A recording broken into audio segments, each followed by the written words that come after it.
जेव्हा विश्वासघात रक्ताच्या नात्यांमध्ये होत असतो तेव्हा बदला हा फक्त एक पर्याय राहत नाही, तो एक गरज बनतो. ही रवीची कहाणी आहे, एका तरुणाची ज्याचं कुटुंब निर्दयी गुन्हेगारांनी उद्ध्वस्त केलं. आता तो परत आलाय, पण फक्त जगण्यासाठी नाही, बदला घेण्यासाठी. शत्रूने त्याच्यासमोर अट ठेवली, पण तो अट पाडेल का, की एका गोडीने संपूर्ण खेळ संपवेल? एका रोमांचक संघर्षाची ही कथा, जिथे नशीब, शौर्य आणि धोका यांची परीक्षा लागणार आहे. मंडळी, आज आपण एक्सप्लेन करणार आहोत नुकतीच आलेली मूवी बॅडास रवी कुमार. चला तर मग जास्त वेळ न दवडता व्हिडिओला सुरुवात करूया. चित्रपटाच्या सुरुवातीला आपण रवी आणि राकेश नावाच्या 2 मुलांना पाहतो, जे आपल्या आईवडिलांसोबत गावात राहत होते. दोन्ही भावांमध्ये खूप प्रेम होते, त्यामुळं रवी नेहमी आपल्या भावाचं ऐकत असे. काही वर्षानंतर आपण कार्लोस नावाच्या एका मोठ्या गँगस्टरला पाहतो. कार्लोस अनेक देशांमध्ये इल्लीगल ॲक्टिव्हिटीज करत असे. जर कुणी त्याच्या विरोधात गेलं तर तो त्या व्यक्तीला संपवून टाकत असे. एका दिवशी कार्लोस एका सलीम नावाच्या व्यक्तीशी भेटायला जातो. सलीम त्याला सांगतो की त्याला एक डील करायची आहे. प्रत्यक्षात सलीमला इंडियाचा नाश करायचा असतो. त्यामुळे तो कार्लोसला सांगतो की लुकास नावाच्या एका माणसाकडे एक रील आहे, ज्यामध्ये इंडियन आर्मीच्या सर्व गुप्तहेरांची माहिती आहे आणि मला ती रील हवीच. हे ऐकून कार्लोस सलीमला सांगतो, चिंता करू नकोस, फक्त पैशांची व्यवस्था करून ठेव, काम होईल. त्यानंतर आपण लुकासला पाहतो. जेन नावाचा एक व्यक्ती लुकासकडून ती रील चोरी करून आपल्या बॉस सुधीरकडे घेऊन जातो, पण बदल्यात सुधीर जेनला ठार मारतो. यानंतर सुधीर कार्लोसला फोन करून सांगतो, माझ्याकडे ती रील आहे, जर तुला ती हवी असेल तर मला पैसे द्यावे लागतील. कार्लोसला सुधीरची ही डील मान्य असते. पण एक रात्री सुधीर आपल्या बायकोसोबत एका हॉटेलमध्ये आलेला असतो. तो हॉटेलच्या छतावर कोणाशी तरी बोलत असताना कुणीतरी त्याला धक्का देऊन खाली पाडतं आणि त्याचा मृत्यू होतो. सुधीरची बायको लैला जेव्हा आपल्या नवऱ्याला मृतावस्थेत पाहते तेव्हा ती खूप दुःखी होते. पण त्याच वेळी आपल्याला कळतं की सुधीरला इतर कुणी नाही तर खुद लैलानेच मारलं होतं. लैलाला सुधीरकडून ती रील हवी होती, म्हणून तिने त्याचा खून केला होता. पण बाहेरच्या जगासमोर ती अशी वागत होती की जणू तिला काहीच माहिती नाही की सुधीरला कोणी मारलं. तिथेच आपण लैलाची बहीण मधुहीला पाहतो.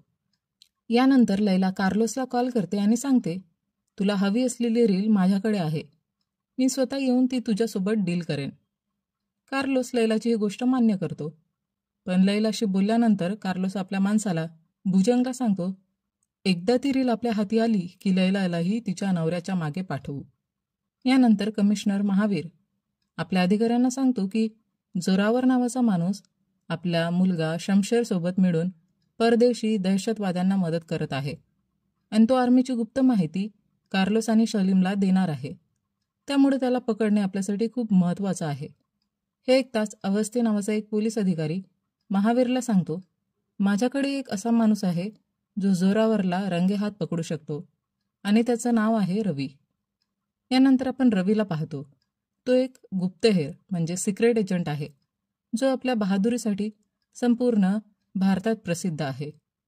त्यानंतर अवस्थी रवीला भेटतो आणि सांगतो, तुला ओमानला जाऊन जोरावर आणि त्याच्या मुलाला पकडावं लागेल आणि त्यासोबतच ती रीलसुद्धा आणायची आहे, ज्यामध्ये इंडियन आर्मीच्या गुप्तहेरांची माहिती आहे. इथे आपल्याला कळतं की रवी आणि जोरावर यांची जुनी दुश्मनी आहे.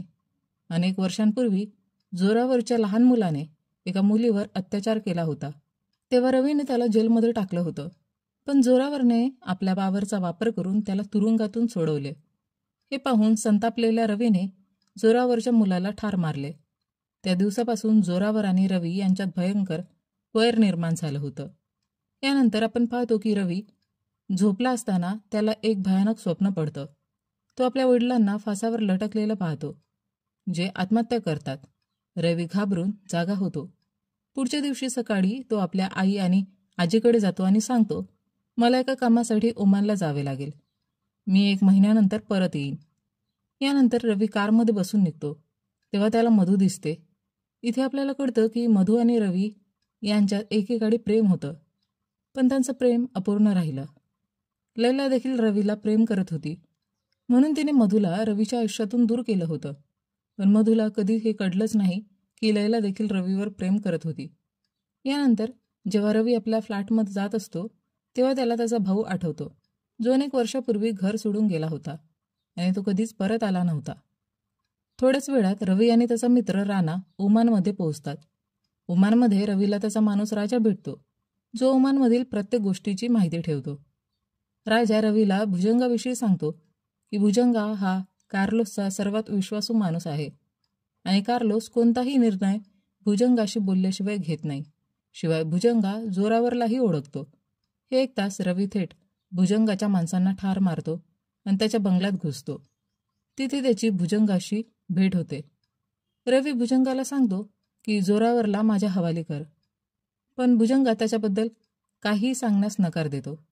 यावर रवी भुजंगाला म्हणतो, जर तुझ्याविरुद्ध पुरावा माझ्या हाताला लागला तर मी तुला सोडणार नाही.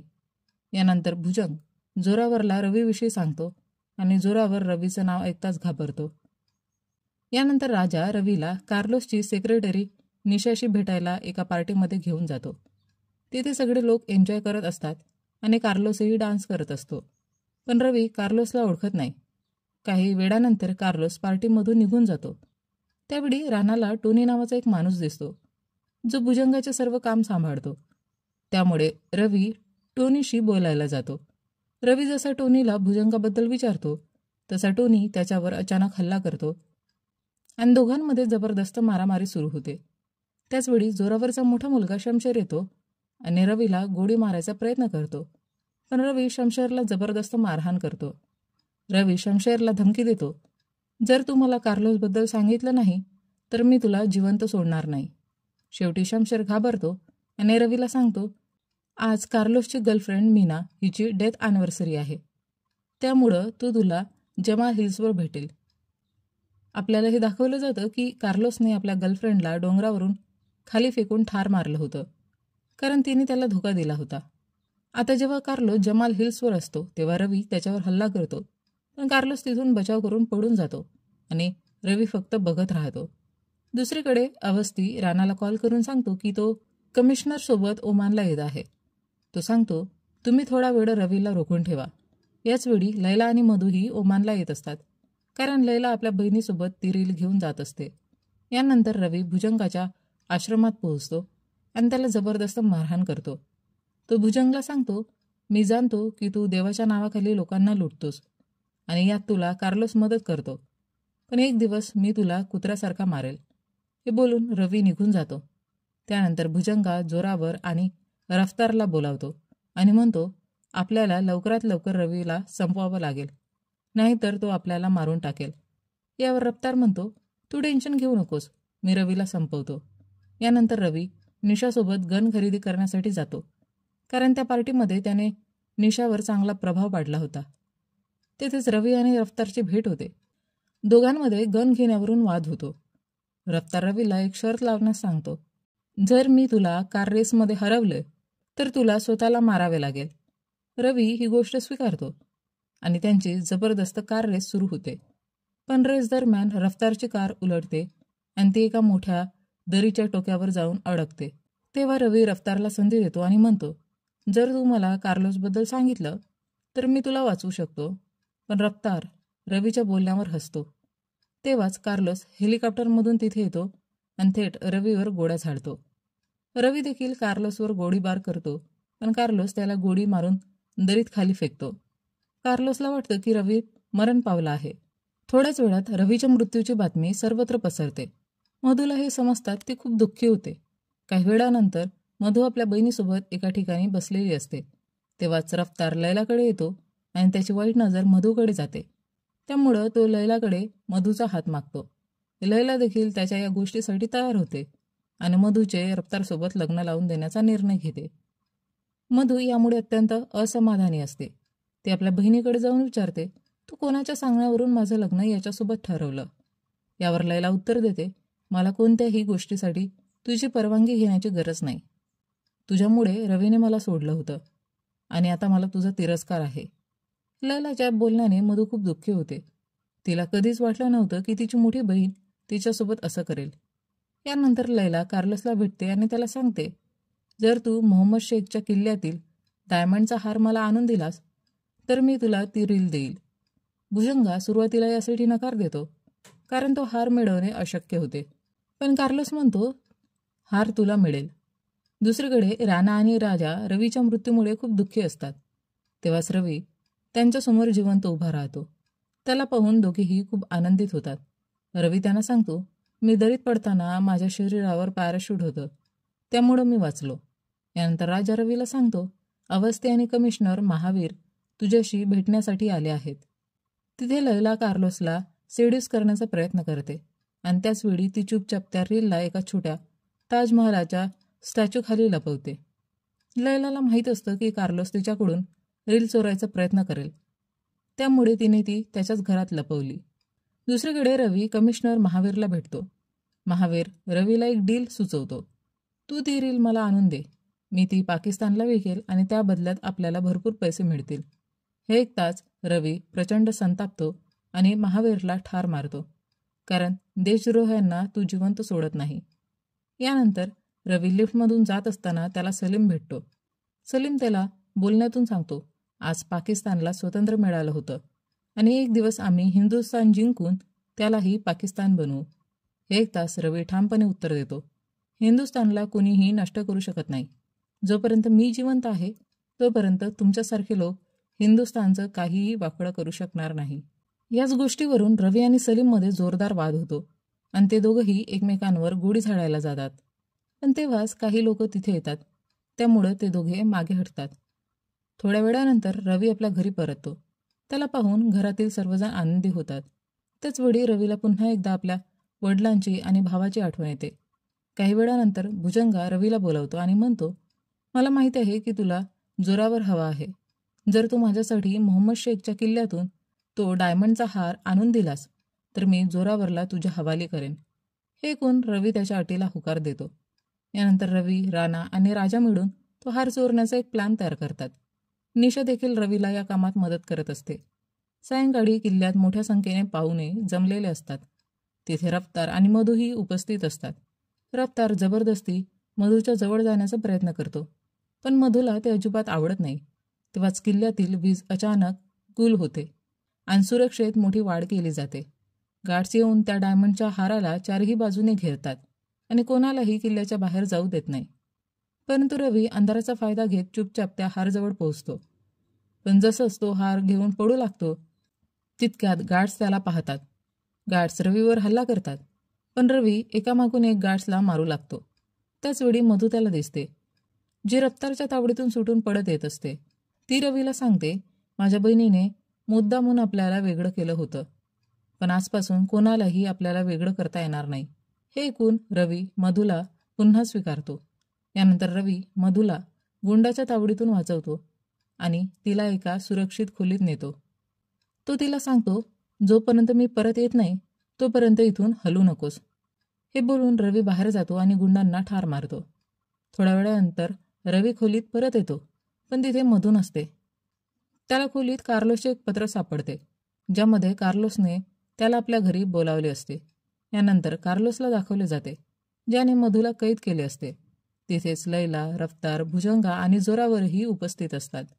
काही वेळाने रवी कार्लोसच्या अड्ड्यावर पोहोचतो.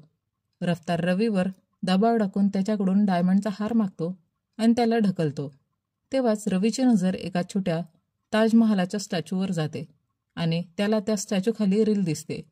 रवी चुपचाप ती रील काढतो आणि रफ्तारच्या खिशात टाकतो. यानंतर रवी कार्लोसला तो डायमंडचा हार देतो. हार मिळताच कार्लोस आणि त्याचे साथीदार रवीला मारण्याचा प्रयत्न करतात, पण तेव्हाच राणा आणि राजा तिथे येतात आणि कार्लोसवर बंदुका रोखतात. मात्र कार्लोस आपला जीव वाचवण्यासाठी रवीच्या आई आणि आजीला पुढे ढकलतो. त्यांना धोका पाहून रवी शरणागती पत्कारतो. यानंतर कार्लोस हार लैलाला देतो आणि म्हणतो, मी माझं वचन पूर्ण केलं, आता तू मला ती रील दे. लैला ताजमहालाच्या स्टॅच्यूखाली रील शोधते, पण तिला ती मिळत नाही. हे पाहून लैला घाबरते आणि विचार करते की रील कुठे गेली. तेव्हाच रवी कार्लोसला सांगतो की ती रील रफ्तारकडे आहे आणि लैला रफ्तारशी डील करून ती त्याला देणार होती. हे ऐकून कार्लोस संतापतो आणि रफ्तारला ठार मारतो. यानंतर कार्लोस रफ्तारच्या खिशातून ती रील काढतो आणि खूपच आनंदी होतो. रवीला मारण्याआधी कार्लोस त्याला सांगतो, तुझ्या वडिलांना आणि भावाला माझ्याच माणसांनी मारलं होतं, कारण मला त्यावेळी तुमची सर्व जमीन बळकवायची होती. आता मी तुला देखील त्यांच्याजवळ पाठवणार आहे. हे ऐकून रवीला प्रचंड संताप येतो आणि तो कार्लोससह सर्वांवर हल्ला करतो. रागाच्या भरात तो कार्लोस आणि त्याच्या साथीदारांना ठार मारतो. जेव्हा रवी कार्लोसला मारण्यासाठी पुढे जातो तेव्हा कार्लोस त्याला थांबवतो आणि म्हणतो, जर तू खरा मर्द असशील तर माझी एक अट मानावी लागेल. मी तुला 3दा गोळी झाडण्याची संधी देईन. जर एकदाही डोळे मिटून गोळी मारलीस आणि ती मला लागली तर मी स्वतः माझं जीवन संपवेन. रवी ही अट स्वीकारतो आणि हा सामना सुरू होतो. सुरुवातीला रवीच्या पहिल्या 2 गोळ्या चुकतात, मात्र तिसऱ्या वेळेस रवी शांतपणे आणि विचारपूर्वक गोळी झाडतो, जी थेट कार्लोसला लागते. पण कार्लोसने बुलेट प्रूफ जॅकेट घातलेले असल्यामुळं त्याला काहीच होत नाही. यानंतर कार्लोस स्वतःच्या बोलण्यावरून मागे हटतो आणि रवीवर हल्ला करतो. यामुळं दोघांमध्ये जबरदस्त लढाई सुरू होते. तेव्हाच कार्लोस संधी साधून आपला जीव वाचवण्यासाठी बाईकवरून पळून जाण्याचा प्रयत्न करतो. मात्र रवी कसंही करून त्याला पकडतो आणि ठार मारतो. आणि इथेच हा चित्रपट संपतो, जिथे रवीने आपल्या वडिलांचा आणि भावाचा बदला घेतला असतो. न्याय मिळवण्यासाठी कायदा आहे, पण जर न्याय स्वतः लढून मिळवावा लागला तर तो फक्त बदला असतो. रवीने आपला हक्क परत मिळवला, पण हा प्रश्न आहे की तुम्ही अन्यायाच्या विरोधात उभं राहाल का?